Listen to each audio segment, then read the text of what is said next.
Beyonce with her because she see money. Beyonce ain't trying to give back the music and none of that. Beyonce don't write music and Betty can sing her mother. So Beyonce can't sing. What up, good people, and welcome to the Rekap 100 channel.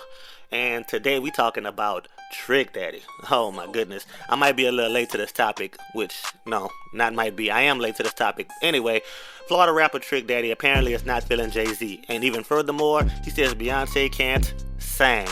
She can sing but can't sing. So let's recap. For the people who's not familiar with the differences between sing and sang, sang with the A-N-G is the heavy accent that Southerners use to describe someone who can really deliver soulful and strong emotions through vocalizing. Beyonce is from the South and she is a great singer. But from the names Trick mentioned when comparing her, like Patti LaBelle and Whitney Houston, I mean, let's just keep it 100. Patti LaBelle and Whitney Houston were soul singers releasing music in a different time period. The R&B of the 70s, 80s, and most of the 90s was soulful and emotion driven. In current times, the music is a lighter sound. It's the pop music that sells. It only makes sense from a business standpoint for Beyonce to not deliver the kind of R&B that Trick Daddy is speaking of. And it does make sense that Rekap 100, hey, he's just a YouTuber, he may not know anything about the music business, but there's plenty of films to back up these claims. For example, let's take the film Dreamgirls, which actually stars Beyonce.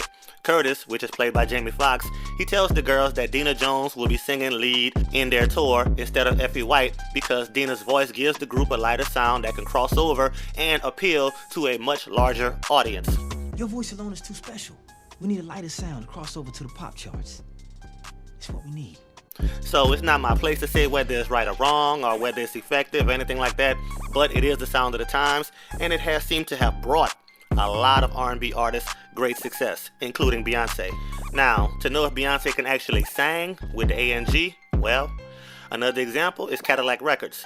Beyonce plays the role of Etta James in this movie. You can clearly hear Beyonce sing with soul and deep emotions, proving that she can sing if she wants to. When a reflection in a glass that I held to my lips now, baby. But it could be a possibility that Trick Daddy has never seen this film. Or maybe he's just sticking to his opinion, sticking to his guns. He's entitled to that just as anyone else is. As far as his distaste for Jay-Z, well, the South has always had a great deal of respect for Jay-Z's business mind, and they are very much aware that he is a legend in hip-hop. But a majority of the South did not seem to get that much into Jay-Z's music.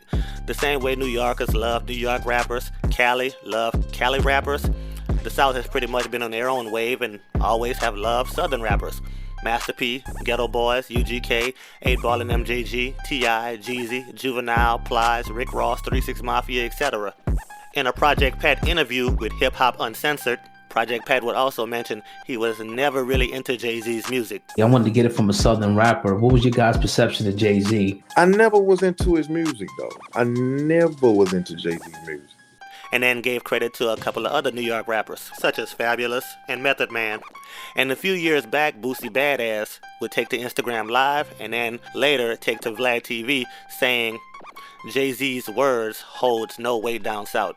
And it's not a disrespect to Young Hov, just a different vibe in the southern region. And it's not to say that no one in the South listens to Jay-Z. I'm sure he has plenty of fans in the South, as Trick Daddy may have plenty of fans in the Northeast. But it's definitely more common for fans to listen and relate to rappers that walk, talk, and look like them. Black leaders love Tupac, white kids love Eminem, plus-size women love Lizzo, and so forth and so on. But I will disagree with Trick on this. The Big Pimpin record, where he claims that Jay-Z took it from some guys down south. Those guys he was referring to as UGK. The Big Pimpin record actually is a Jay-Z song. When MTV My Block would interview UGK back in 2006, Bun B would speak on one of the things that him and his brother Pimp C would disagree on, and that would be the Big Pimpin record.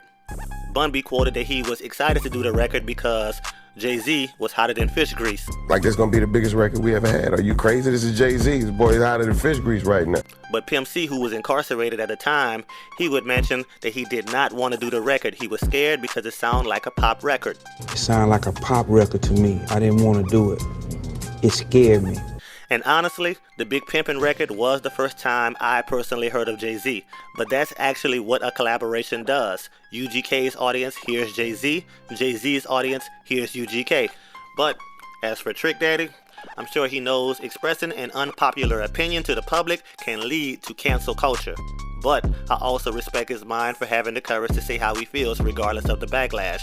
Cause Lord knows, the Beehive is coming for Trick.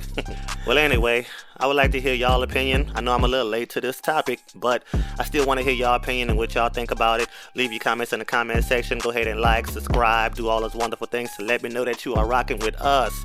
And I'll see you next time right here on the Recap 100 channel. Be blessed. Peace.